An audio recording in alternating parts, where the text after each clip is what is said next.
People, did you ever notice that we all are told since childhood that the habit of embracing criticism is the stepping stone to success?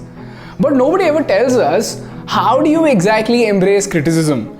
If you look at the greatest leaders of all time, the greatest change makers of all time, the one thing you will find common in all of them is their ability to take and act upon the criticism that they receive. Chhatrapati Shivaji Maharaj, one of the greatest kings who ever lived in this country, was primarily known to take criticism from everyone. For him, it really did not matter whether it is coming from an ordinary villager or the Prime Minister of the state himself. A modern example of the same is Elon Musk. You know what? Elon Musk was once asked at a conference as to what exactly is the most difficult thing in his life. Now, considering the fact that he's already doing crazy things like colonizing the Mars and making reusable rockets, you would think that his most difficult thing would be related to either one of these crazy things that he's doing. But you know what he said? And I quote, "One of the biggest challenges in life is making sure you have a corrective feedback loop and maintaining the feedback loop even when people won't tell you exactly what you want to hear." And here's where the question arises as to why is this habit so important, and more importantly, how can ordinary people like you and me learn to take criticism the right way? To give you a deeper understanding of the same, I want to take you back to the 1846 Europe. For those of you who do not know, this was one of the darkest times in the European history, wherein there was a major disease that was on the rise. This disease was called as the Black Death of Childbed, wherein as soon as the mothers gave birth to their children, they used to die out of something called the puerperal fever. And just like the COVID death toll today, there used to be a consistent increase in the deaths of mothers.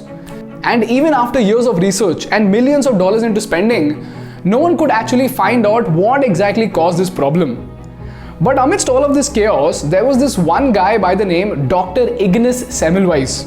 He very openly started criticizing the doctors and was screaming out the solution in every way possible. And he did everything in his capacity to get his word out and to prove the solution to the world. But you know what? Nobody listened to him. And the entire society, especially the doctors, they called him crazy for decades. And this poor man died in a mental asylum. But you know what? After years of research and development, one fine day, after multiple references, the doctors actually tried out a solution. And guess what? The puerperal fever was gone like this. You know what his solution was? It was a 3-word answer. Wash your hands. As it turns out, Dr. Ignace had made an observation that the doctors were doing the deliveries in the afternoon after conducting the autopsies in the morning, which is why the disease got passed on from the dead bodies into the mother's body, which is why even healthy mothers were dying out of the puerperal fever. So all they had to do was wash their hands and instruments with chlorine, and one of the deadliest diseases in history could have been eradicated very easily. Today, Dr. Ignace is considered to be a legend and he's regarded as the savior of mothers. But all throughout those years, while the doctors were too proud to admit their flaws, God knows how many mothers went inside the ward hoping that they would be able to see their babies only to come out in body bags. God knows how many children in that generation grew up without a mother just because of the futile ego of the doctors who considered themselves next to God. This is the reason why feedback and criticism is very important. This story also tells us that criticism is a double-edged sword. If taken the right way, it will lead you to greatness. At the same time, if not taken the right way, it will become the very graveyard of your success. So now the question is, in this big bad world, while we have got only a few genuine well-wishers, and on the other side we have got these dedicated haters who will go out of the way just to pull you down, and then we've got these people who often sugarcoat their answers just to keep their image, regardless of how pathetic your condition is. How do you exactly filter through this chaos and take the feedback that really matters? The answer to this question comes from this book called The Culture Code, wherein Daniel Coyle talks about the method which is used by one of the greatest basketball coaches of all time, who goes by the name Greg Popovich. And this method is very famously known as the magical feedback.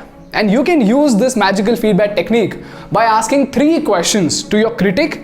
Eventually, you will begin to realize that you are getting constructive feedback. And these three questions are: what do you think I did right? What do you think I did wrong? And if you would have done it, how would you make it better? That's it. Once you begin to ask these questions, automatically you will begin to receive constructive feedback from your critics, because these questions help the viewer navigate through both the good and the bad and urges him or her to think about the new possibilities of improvement, which is what brings constructive feedback. And once you get all these answers, it's time to jot them down and work upon retaining what works best for you and work upon what is not.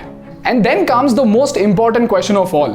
How do you exactly process this feedback, and how do you decide whom to listen to and who not to? Well, always remember, people, that there are 4 broad categories of people who will criticize you.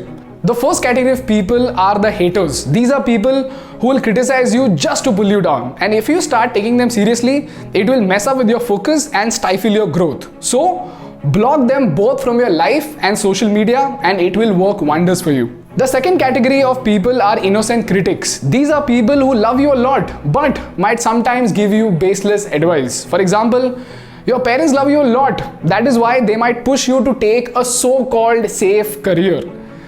But you need to remember one thing, that their intent is never bad, but their advice definitely could be. So, never ever take their advice without giving it a clear thought. If it makes sense to you, work upon it. If not, learn to ignore it. But the one thing that you need to remember is that you should never ever disrespect them, because today they might be giving you baseless advice, but tomorrow they could be giving you a sensible advice, because ultimately their intent is not evil. But then if you begin to disrespect them, they might eventually stop giving you feedback, which is very, very bad. With that, we move on to the third category, and these are sweet talkers. These are people who will praise you so much that you will knowingly or unknowingly incline towards them just to get validation. And this is where you need to remind yourself that ego is the anesthesia that deadens the pain of stupidity. I repeat, ego is the anesthesia that deadens the pain of stupidity. So definitely listen to the sweet talkers, but don't ever take them seriously. And last and most importantly, we've got constructive critics. These are people who love you a lot and will give you feedback that might sound very harsh at the beginning, but is very, very important. This could be a professor who really cares for you. This could be your best friend or even your partner. And you know what?